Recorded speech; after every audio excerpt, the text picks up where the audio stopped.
నెల్లూరు జిల్లా కావలిలో electrical DE కార్యాలయం ముందు లేబర్ ఎలక్ట్రికల్ కాంట్రాక్టర్లు రామిరెడ్డి కృష్ణారెడ్డి ఆధ్వర్యంలో నిరాహార దీక్ష చేపట్టారు. గత 40 సంవత్సరాలుగా లేబర్ కాంట్రాక్టులుగా పనిచేస్తున్న లేబర్ ఎలక్ట్రికల్ కాంట్రాక్టర్ల బిల్లులు ఎల్ఓసి చేయటం లేదని ఆవేదన వ్యక్తం చేశారు. విద్యుత్ ఉన్నతాధికారులు వెంటనే స్పందించి తమ బిల్లులు ఎల్ఓసి చేయాలని కోరారు. ఎల్ఓసి చేయకుంటే అసెంబ్లీ ముందు నిరాహార దీక్షలు చేపడతామని హెచ్చరించారు. 40 సంవత్సరాలు ఈ డిపార్ట్మెంట్లో పనిచేసిన వ్యక్తిని ఒక పోలు 2 పోలు అయినా పడిపోతే అధికారులు చెప్పిన ప్రకారం మేము పోలు ఎత్తి లైన్ లాగి కరెంట్ ఇస్తాం పీడిత వర్గాల రైతులకి. ఆ బిల్లులు చేసిన బిల్లులు కరెంట్ ఆఫీసర్ డిఈ ఆఫీస్కి వస్తే వాళ్ళు పెండింగ్ పెడుతూ ఆపేస్తడం జరిగింది. ఇది ధర్మాన్ని మేము అడిగితే ఎదుక్కున్న వాళ్ళు చెప్పుకోండి, మా వల్ల కాదు, తప్పులు ఉండి అది మాట్లాడుతున్నాను. నా బిల్లు ఏదన్నా తప్పుండి ఆ బిల్లులు ఏదైనా అవినీతి అయినా జరుగుంటే మీరు నిరూపించారంటే నేను నడి రోడ్డు మీద ఉరి శిక్షకైనా నేను సిద్ధమే.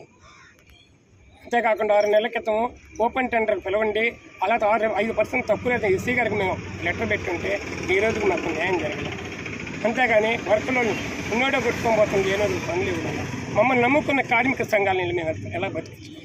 ఒకవేళ మాకు వర్కులు అయిపోయినా ఇంకో జిల్లా పోయి మేము వర్కులు చేసుకొని మాకు నమ్ముకున్న కార్మికుల్ని బతికించుకుంటాం, అంతే కదా. అంతే కాకుండా ఈ విధంగా మా వచ్చిన బిల్లుని మీరు ఆపడం ఎంతవరకు కరెక్ట్ అని మేము అడుగుతున్నాం. గతంలో ఎన్నో తుఫాన్లు వచ్చినాయి, 92 వచ్చింది, 89 వచ్చింది. అన్ని దిక్కల మేము పనులు చేస్తున్నాం. ఒకటి బరంపూర్ జిల్లా ఒరిస్సా రాష్ట్రంలో చేస్తున్నాం, గోపాలపురంలో చేస్తున్నాం మా కార్మికుల చేత. అంతేకాకుండా తెనాలి టు రేపల్ లైన్ చేస్తున్నాం, కోయంబత్తూరు కాడ చేస్తున్నాం.